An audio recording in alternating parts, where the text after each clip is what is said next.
Bonjour et bienvenue pour une nouvelle insaisissable review. L'épisode 3 de The Elysee Samurai a été diffusé, et malgré un rythme bien plus tranquille, il y a tout de même des choses à dire.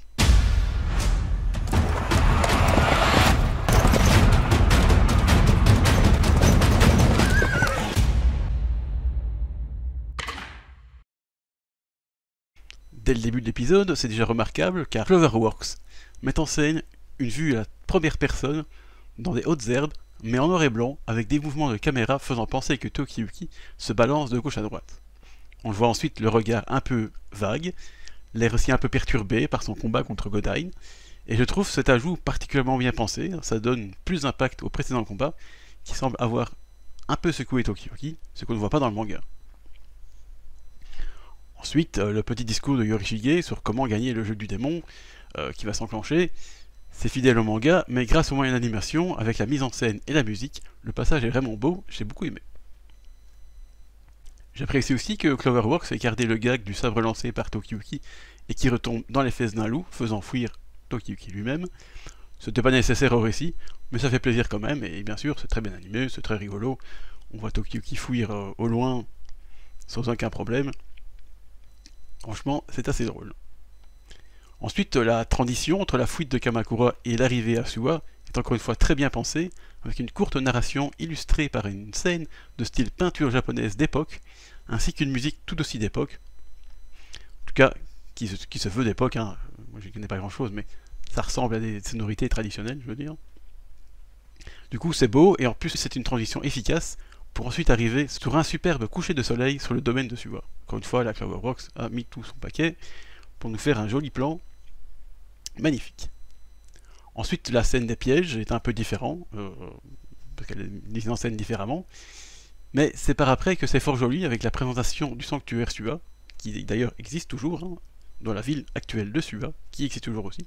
Donc du coup, j'avais bien aimé la page de chapitre, le présentant, et Cloverworks ne déçoit pas avec son adaptation, même si je dois avouer que cela m'avait plus impacté dans le manga, car l'arrière-plan était bien plus détaillé qu'à l'habitude, et donnait une plus grande sensation de grandeur. Cependant, Cloverworks se rattrape avec quelques jolis plans contemplatifs des lieux et une musique d'ambiance encore fort bien pensée. Donc voilà, c'est pas tout à la même chose, pas le même impact, mais Cloverworks c'est comme ça joliment, et j'aime bien ce genre de petits détails.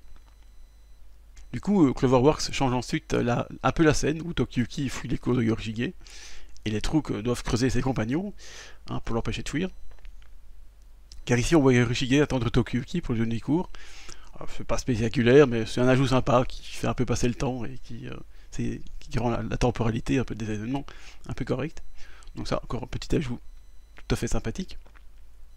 Mais par après, la scène de la fuite de Tokiyuki sous la pluie est assez similaire. Mais là, j'aurais peut-être un petit reproche à faire. Hein. J'en ai quand même de temps en temps, hein. Je vais pas non plus fanboyer pendant 20 minutes à chaque épisode. Car c'est que Tokiyuki de l'anime n'affiche pas l'air de défiance qu'affiche celui du manga. Je trouve son regard dans le manga plus en adéquation avec ce que pense Tokiyuki de Yorishige à ce moment-là. Il n'a pas confiance en lui, hein, parce que c'est un peu un prêtre louche, hein, quand on a vu toutes ces bêtises dans les épisodes précédents, qui a envie de lui faire confiance, vraiment. Donc voilà, en plus il l'empêche de fuir avec sous ses trous et ses pièges, donc bon, hein, c'est un peu comme s'il avait kidnappé. Donc voilà, je trouvais cette différence dans le manga et l'anime. Bon, je sais pas si c'est vraiment un défaut, mais je trouvais que c'était mieux dans le manga dans ce côté-là, parce qu'on voit vraiment que Tokiki lui fait pas confiance, et voilà, il a un peu un air de défi, un peu comme ça, il révèle un peu son côté un peu sale gosse parfois. Donc voilà, je trouvais ça, c'est un petit détail, mais voilà, on peut pas tout faire. Hein. Cependant, et bien heureusement, Cloverworks nous sort ensuite une scène magistrale avec celle où Yorishige arrête la pluie avec son pouvoir divin. C'est évidemment très beau et bien animé, hein, ça je vais le dire à chaque fois, mais aussi très poétique dans sa mise en scène. La pluie qui se fige et les gouttes qui restent ainsi en suspension pour ensuite être comme aspirées par Yorishige qui les renvoie ensuite dans le ciel.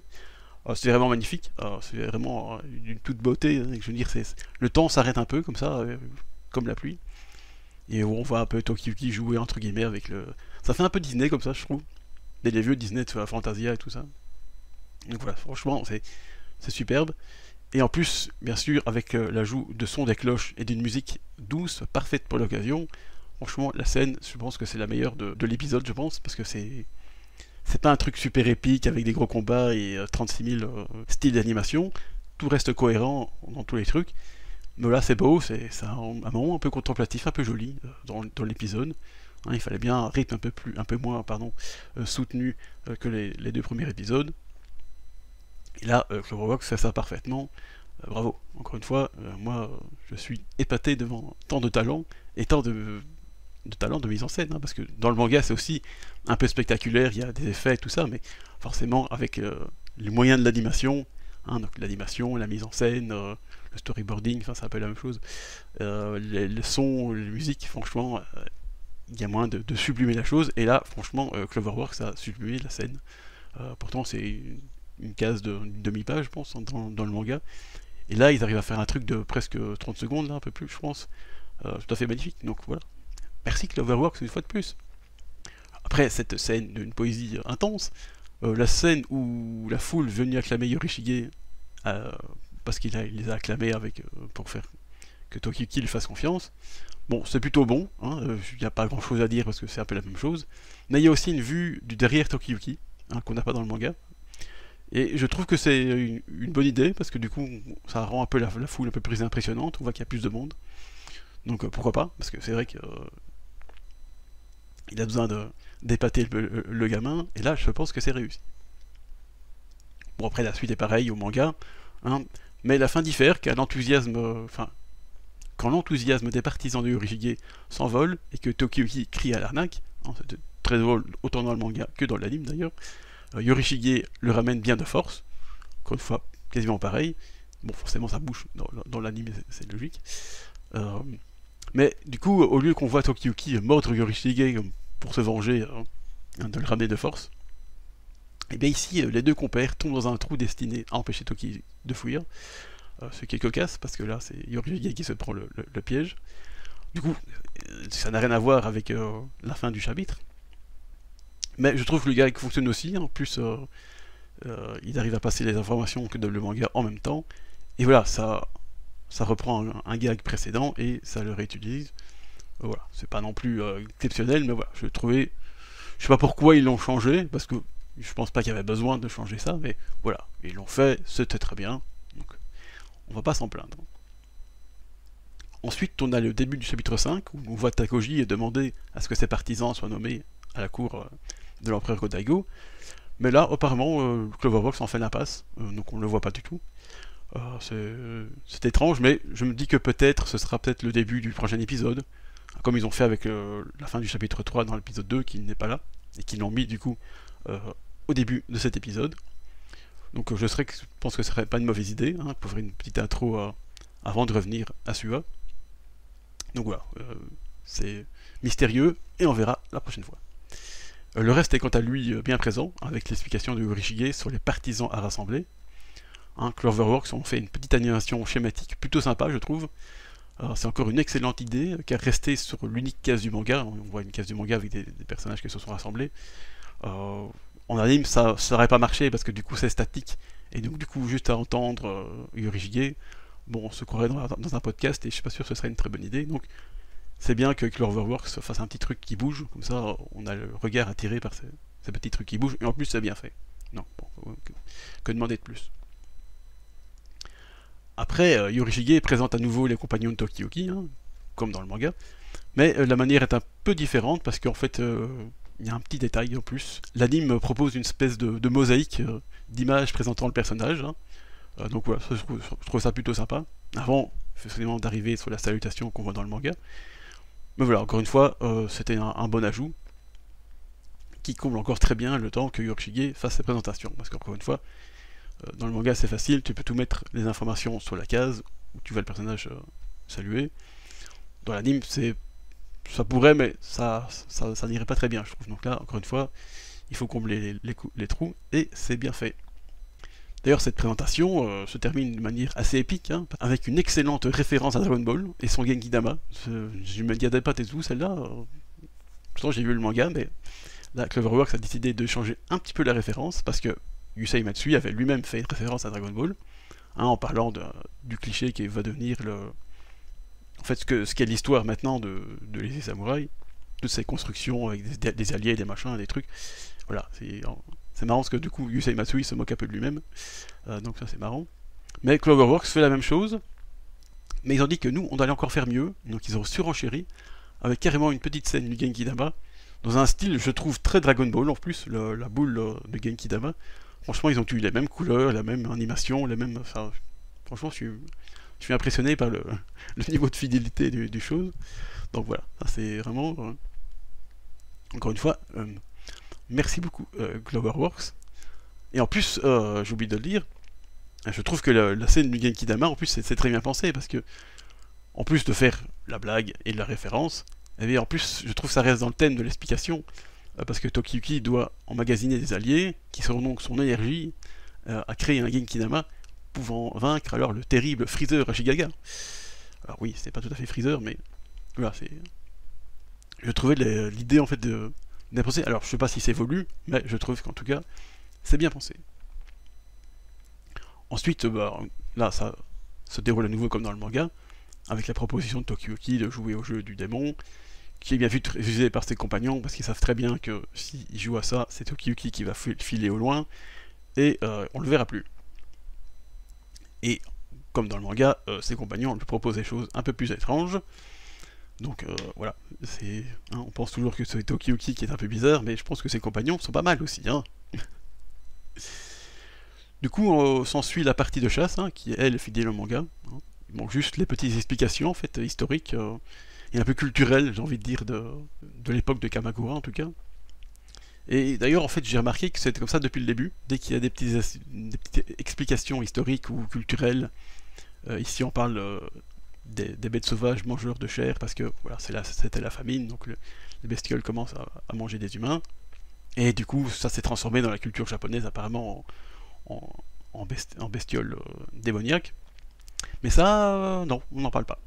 Apparemment, Cloverworks a des idées que c'était pas intéressant, ou alors ils n'avaient pas arrivé à le mettre dans l'histoire et ça cassait un peu le rythme, je sais pas.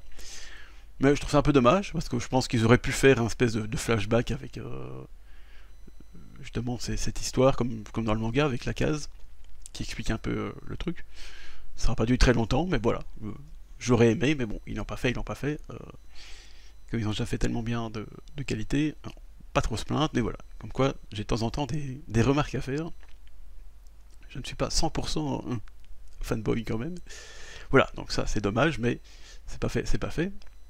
Mais par contre, Cloverworks a bien gardé la présentation spécifique des ennemis. Des ennemis importants, je veux dire. Je pense pas l'avoir mentionné d'ailleurs dans l'épisode 2 avec Godine, donc je le dis ici, mais c'est chouette qu'il ait conservé, franchement, parce que c'est quand même un truc spécifique à Devil Samurai de présenter les personnages avec, je veux dire, en gros plan comme ça, avec des calligraphies, des kanji en calligraphiés, pour les présenter, avec marqué jeu du démon du Namakusho, ici c'est Bota le sanglier. Même si la traduction de Crunchyroll c'est juste partie mortelle, oui, ça veut pas grand chose dire avec le jeu du démon du Namakucho, comme l'a traduit Kana dans le manga. Mais bon, ça, c'est vrai que c'était un peu long à écrire au-dessus de l'écran, donc c'est peut-être pour ça qu'ils ont un peu raccourci. Mais voilà, je trouvais ça sympa. Et en plus, j'ai lu sur Twitter qu'en fait c'était la même calligraphie, provenant du même artiste en charge de ces mêmes calligraphies dans le manga, hein, donc monsieur Kamari Maeda. Donc ça fait plaisir, hein. Ils ont repris un artiste du manga pour travailler sur l'anime, en tout cas pour ce genre de truc, donc il n'a pas, à mon avis, faire grand chose entre guillemets, je veux dire, c'est pas des trucs qui arrivent souvent, mais voilà, je trouve ça sympa de l'avoir repris, et ça fait un clin d'œil du coup discret au manga. Mais avec ça, la chasse se poursuit, toujours dans une excellente mise en scène, bien évidemment, parce que ça je vais le dire à chaque fois, encore une fois, à chaque fois qu'ils font un truc c'est très joli, donc ça je passe vite là-dessus. Mais la petite scène que j'ai quand même appréciée, c'est où Tokiyuki surfe littéralement dans une pente en terre, avec le sanglier derrière lui. Franchement c'est très rapide, hein, c'est une frame je pense qui passe très vite, mais je sais pas, j'ai trouvé ça très dynamique, et très joli aussi bien sûr, donc un peu inquiétant parce que bon, t'as quand même un gros sanglier qui te suit. Franchement, ça fait pas plaisir. Hein. Par contre, la fin de la chasse est un peu plus abrupte ici, au moment où le sanglier va s'embrocher sur la pierre d'obsidienne, eh bien, transition dans un bain thermal, où tout va bien dans le meilleur des mondes. C'est un peu étrange. Puis après, ça dure 2 secondes, puis après on revient au résultat de la chasse. Je sais pas si c'était vraiment nécessaire, hein. Je pense que j'aurais pu faire toute la scène de la chasse, puis après venir au intervalle, comme dans le manga d'ailleurs. Mais bon, grâce à la douce musique en fond, ça passe bien quand même. Et quand on est retour au intervalle, eh ben Cloverworks y ajoute quelques scènes plutôt joyeuses, comme le plongeon de Tokiyuki dans l'eau. Bon, encore une fois, ça n'apporte rien au récit, mais ça donne une ambiance chaleureuse après une chasse éreintante. Mais aussi, ça met du baume au cœur à Tokiyuki qui a perdu tout son entourage, donc là, il se détend vraiment, donc c'est plutôt sympa. Mais bien sûr, ce n'est pas que du remplissage, hein, ils arrivent à mettre aussi la scène où le groupe se choisit un nom. Mais voilà, c'est bien enveloppé dans un truc un peu joyeux, tout ça. Donc ça fait toujours plaisir. Ensuite, la chaîne Yorishige s'est empiffrée. Hein, il a mangé tout le sanglier, il a rien laissé pour les insaisissables, c'est pas très sympathique. Hein. Du coup, là, ça ne dissert pas beaucoup du manga, donc je passe vite à la toute fin de l'épisode, hein, qui tease l'arrivée d'un sombre personnage à la voix inquiétante. Bon, ceux qui ont lu le manga savent très bien qui c'est, hein, s'ils s'en souviennent. Je pense que c'est un personnage dont on se souvient quand même. Mais pour les autres, eh ben, ce sera la surprise pour l'épisode prochain. Mais j'aime déjà la voix que donnait à ce personnage, ça lui va déjà bien, donc franchement, pour l'instant, bon casting. Et donc, c'est donc sur ce teaser inquiétant que se termine l'épisode, et donc cette review. Ce fut encore un excellent épisode qui, malgré un rythme plus tranquille, n'était pas ennuyeux. D'ailleurs, j'avais plus de choses à dire que les 2 premiers épisodes, parce que s'il y avait quand même pas mal de petites choses à dire, malgré que l'histoire en elle-même n'avance pas énormément. D'ailleurs, j'avais un peu peur que ça soit un peu ennuyeux, justement, hein, parce que c'est finalement qu'un intermède entre la fuite épique de Kamakura et le début véritable de l'œuvre. Mais Cloverworks a rendu ça suffisamment dynamique pour qu'on s'ennuie pas un instant malgré tout. Et ça, franchement, bien joué, parce que j'avais un peu peur vraiment. Et dans les commentaires que j'ai vus sur Twitter, ça a l'air plutôt apprécié, donc franchement, ça fait plaisir, parce que j'avais peur que les gens soient hype pour les 2 premiers épisodes qui étaient super épiques, super badass, et une fois que ça se calme, bah, les gens ont plus de tours intéressés. Donc voilà, ça c'est bien, j'espère que ça va continuer comme ça.